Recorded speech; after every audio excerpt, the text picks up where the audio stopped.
बड़ी तीज या सतुड़ी तीज की कहानी। एक नगर में एक सेठ और सेठानी रहा करते थे। वह धन धान्य से अत्यंत संपन्न थे, लेकिन उनके कोई संतान नहीं थी। एक दिन सेठानी ने सातुड़ी तीज का व्रत किया। उसने तीज माता से प्रार्थना की, है माँ, यदि मेरे पुत्र हो जाए तो मैं तुम्हारे 1.25 मन का सातु चढ़ाऊंगी। तीज माता ने उसकी मनोकामना पूर्ण की। माता की कृपा से सेठानी के 90 महीने एक पुत्र को जन्म दिया, परंतु वह तीज माता का व्रत करना और सातु चढ़ाना भूल गई। सेठानी से 7 बेटे हो गए, लेकिन उसे सातु चढ़ाने की याद नहीं आई। माता अप्रसन्न हो गई।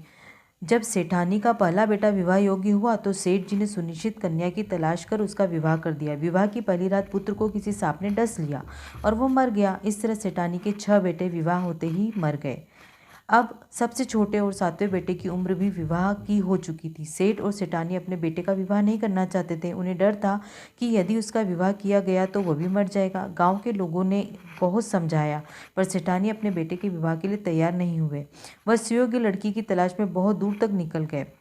सेठानी एक गांव में गए सेठ जी गांव में गए। वहां उन्होंने देखा कि कुछ लड़कियां मिट्टी का घर बनाकर खेल रही थीं। उन्होंने सोचा कि मेरे छोटे बेटे की भी मैं शादी कर देता हूँ। सभी लड़कियां अपने मिट्टी के घरों को तोड़ने लगी, तो तभी एक लड़की ने कहा कि मैं अपना घर नहीं तोड़ूंगी। सेठ जी को यह बात बहुत पसंद आई। वह उस लड़की के घर गए और उसके माता पिता से अपने बेटे के लिए कन्या का हाथ मांगा। उस कन्या का विवाह सेठ जी के बेटे के साथ हो गया। विदाई का समय आया। लड़की का ससुराल बहुत दूर था। उसकी माँ ने कहा कि रास्ते में सातुड़ी तीज आएगी, तेरे लिए सातु रख रही हूँ। रास्ते में कहीं भी निमड़ी माता के सातु चढ़ाना और कल्पना निकालकर अपनी सास को दे देना। बारात धूमधाम से विदा हो गई। रास्ते में तीज का दिन आया। ससुर ने बहू को खाना खाने को कहा, लेकिन उसने मना कर दिया। बहू ने कहा कि आज सातुड़ी तीज है, आज के दिन मेरा उपवास है। शाम को निमड़ी माता की पूजा करके ही भोजन करूंगी। शाम के समय बहू निमड़ी माता की पूजा करने लगी तो माता पीछे खिसक गई और कहा कि तुम्हारी सास ने कहा था कि पहला पुत्र हो जाने पर सातु चढ़ाऊंगी, लेकिन उसे अभी तक याद नहीं आया। वह बोली, माता, हमारी भूल को माफ़ कर दो। मैं आपके सातु चढ़ा रही हूँ, स्वीकार करो। मेरी सास के सभी बेटों को वापस ला दो। उसकी भक्ति और श्रद्धा को देखकर तीज माता प्रसन्न हो गई और उसकी मनोकामना पूर्ण की। शाम के समय बहू ने चांद को अर्घ्य दिया और सास का कल्पना निकाल दिया। अगले ही दिन बारात घर लौट आई थी। बहू के पैर रखते ही उसके जेठ वापस प्रकट हो गए। सभी ने गाजे बाजे से बहू का स्वागत किया। सास बहू के पैर पकड़ने लगी तो बहू ने कहा कि आप क्या कर रही हो, आपने जो बोला उसे याद करो। सास बोली, मुझे कुछ याद नहीं आ रहा है, तुम ही बताओ। बहू बोली, आपने तीज माता के सातु चढ़ाने को कहा था, लेकिन आपको याद नहीं रहा।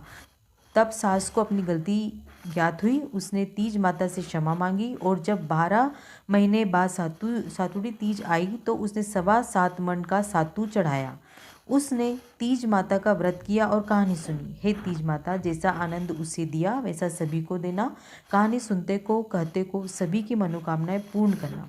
कहानी सुनने के बाद आप ज़रूर बोलें, आशा बाड़ी, आशा बाड़ी, जामे बैठ कन्याकुमारी, कन्याकुमारी काई मांग, अन्न मांगे, धन मांगे, लाभ मांगे, लक्ष्मी मांगे। बिछुड़ियान मेलो मांगे, बाजन पुत्र मांगे, भाई को दान, भौजाई को मान। श्री कृष्ण भगवान की बाड़ी मांग, बैकुंठ का वास मांग, चंदन चौकी जड़ाओ को हार। श्री कृष्ण भगवान जीव को आधार। इसके बाद चंद्रमा को अर्घ्य देते हैं। चंद्रमा को अर्घ्य देते समय आप ये कहें, सोना की साकली मोतियों को हार, चंद्रमा ने अर्घ्य देता जीवो वीर भरतार। इस प्रकार से सतुड़ी तीज की कहानी पूर्ण हुई।